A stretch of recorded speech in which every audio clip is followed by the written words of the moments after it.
folks, how you doing today? Hope you're having an awesome day. Well, it's Friday, woohoo! And being that it's Friday, we're going to jump on that open tag by that fine fella Stan over Stan's Cutlery Universe. And that's Frosty Friday. That's where you grab a Frost brand knife and just have a look at it. So, what we're going to look at today is this one right here. It's a Black Hills Steel Cross Tac BKH-014BLPW. It's 5-inch closed, spring assisted, 3CR13 stainless steel satin blade, stainless steel satin with pakkawood handles, and it has a pocket clip. Now this is one I picked up just because I thought it looked neat and I wanted to give it a try. And here it is. So you've got your stainless steel bolsters, a stainless steel insert here, a black pakkawood section here, and then your blue pakkawood handles. Isn't that a pretty blue? That's just really nice. You've got an inlaid cross shield.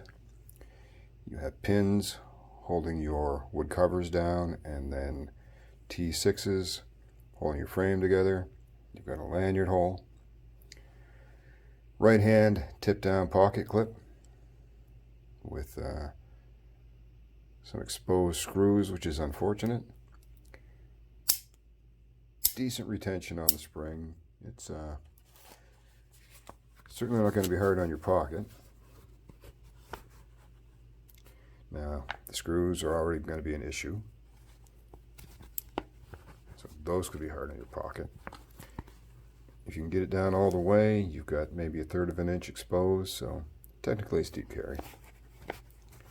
Screws are going to put you at about maybe 1/2 inch exposed. Retention, it's not going to keep it from flying out of your pocket, but it's enough to hold it from dropping into your pocket. You have a flipper for deployment with no jimping. A little bit of jimping on the back here. Just has a nice look to it, but I'll tell you something. This is a heavy knife. Comes in at 7.5 ounces. A lot of that will be due to the stainless steel construction and accents, but she's heavy. Blade alignment is not perfectly centered, and we'll get back to that in a bit, because there's a reason for that. Fit and finish is pretty good. You've got multiple layers here. You've got your covers, you've got your frame, you've got a layer for your spring and a layer for your liner lock. It is a liner lock. Now, when I took this knife out of the package, I could not deploy it. No matter how hard I came down on that flipper, I could not deploy it. So I opened it up, took it apart, had a look, made some adjustments, and found a sweet spot with the pivot where it was loose enough that I could deploy it, but not so loose that I was getting blade play. So there it goes. Your liner lock gives good coverage. There's good access to it, some jimping, so it's easy to get at. You have basically a spear point blade. There's your little Black Hills steel miner with his burrow. Nice bit of jimping at the nice swedge at the top, which gives it a nice look. Hollow grind. Nice thick blade that tapers nicely to a point with that jimping. Everything's nice and tight. Jimping. Swedge. And you have a little bit of jimping right here, which really doesn't give you any traction. It's very smooth and rounded, very short. Personally, I would prefer they just came straight back with it, because it gives you a little bit of a hump that presses into your thumb. Maybe even a little bit of jimping up here, just to pull it back some, because you're really not making much contact there, and it's very smooth. If you look down in here, there is your liner lock, and if you look down here, there is a spring. Now, I don't know if that's there partially for retention or not. If we look here,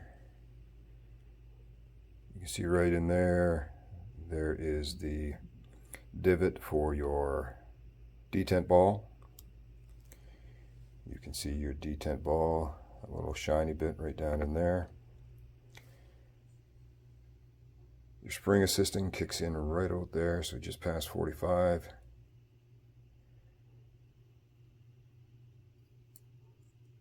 And really doesn't pull the knife in. You can hear it engaging right about there, but it really doesn't lock that blade in, which is a little bit of a concern for me. I mean, it's not popping out, but it takes very little pressure to pull that away. So I'm a little uneasy about that as far as possibly the knife opening in your pocket. If we look at the only other assisted deployment I have, it's the CRKT endorser. And when that one comes back, your spring kicks in right about the same place, but just pulls the knife in. Now this does have a locking mechanism on it, but even so, even if you bypass that, it takes a little bit to pull that out. But I just feel more secure when I hear that and feel that kind of suck right in there. This one doesn't do that. So I'd be a little uneasy about that sitting in your pocket and popping open. Now, depending on what you're doing, if you're just standing there, you've got it in your pocket like this, just kind of pop away from your body. But if you were crouching or otherwise active, it'd be a little bit of a concern for me.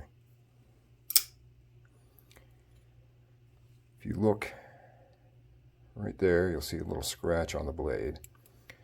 I believe what's causing that is as it comes down, it's catching the edge of that spring right there.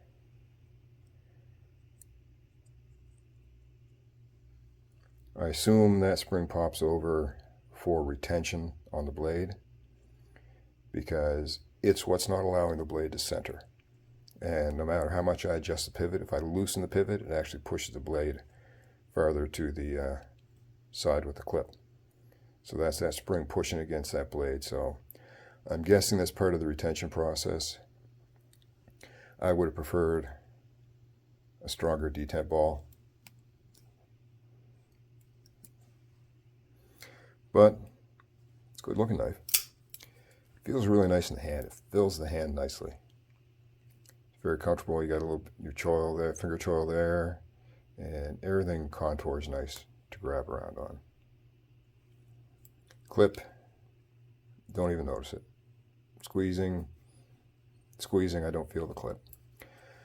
A little bit in a reverse grip, it kind of lands. My middle finger lands kind of right on there, but if you adjust into there, then the clip isn't uncomfortable at all. I just wish that had a more secure lockup. Maybe I'm just being overly cautious, but I would like that to be tighter.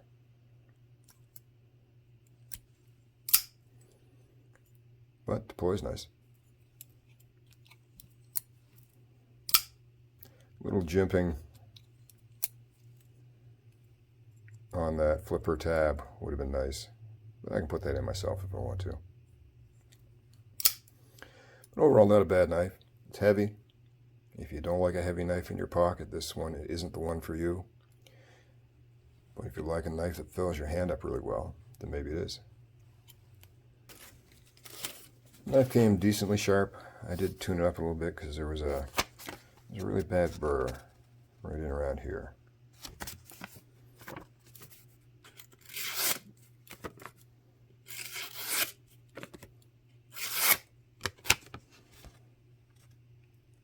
Fairly clean cuts, maybe a little bit of tearing. Could certainly be tuned up a little better. It's a thick piece of steel. But gives it a nice cutting edge with that hollow grind.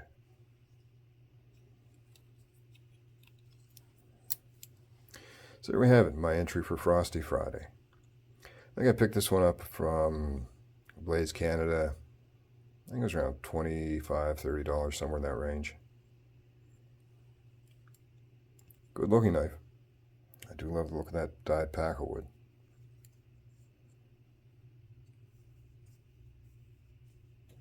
Shield could be inset a little bit better. Catches a little bit in spots, but otherwise, not a bad knife. Just heavy. Oh my goodness, heavy. Anyway. Overall, not a bad knife. It's heavy. If you don't like a heavy knife, it's not the one for you, but I kind of like it. Feels good in the hand. I may grind that down. Who knows? I'm going to look at maybe doing up a traveling box of knives here in a bit to go across Canada. So I may find this one goes in there. See what other people think about it.